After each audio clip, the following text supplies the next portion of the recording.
Komitiiru halfinki wallifaako Professor Mukoshi eɗo andina ummatore ka halfinki saggitornde fulfulde yahki Inglisre.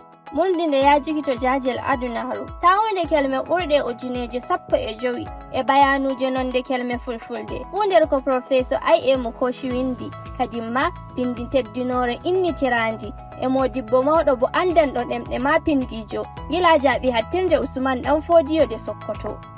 Babirawo moftornde mo Allah ɓangi daraja mo Alhaji Muhammad Sa'ad Abubakar Tatabo CON-MNI koɗo tedduɗo kertaɗo mo Allah ɓangi daraja mo Sunusi Lamiɗo Sunusi CON Lamiɗo Bolamɗo Kano 14 kadi horejo tabital Fulako International nonma Khalifa Ɗarika Tijjaniya. Kalfinoɓe saggitornde gwamnajo diwal Kaduna mawɗo Malam Nasiru El Rufai CON Dr. Aliyu Modibbo ministajo no Abuja e ko tarindi Professor Lawan Suleiman Bilbis ardiɗo jaaɓi hattirde Usman Dan Fodiyo de Sokoto. Bernowo hoɓɓe mawɗo gwamnajo diwal Sokoto Honorable Aminu Waziri Tambuwal CFR Bernowo hoɓɓe Muhammad Musa Bello CON ministajo tarindi Abuja. Luttuɓe hoɓɓe tedduɓe ɓe ngoni gwamnajo diwal Zamfara Bello Muhammad Matawalle Alhaji Aminu Goronyo horejo Rifan Alhaji Abdurrahman Musa Bashir horejo Rahmaniya Group Hajiya Laila Ali Uthman Sincuɗo Laila Initiative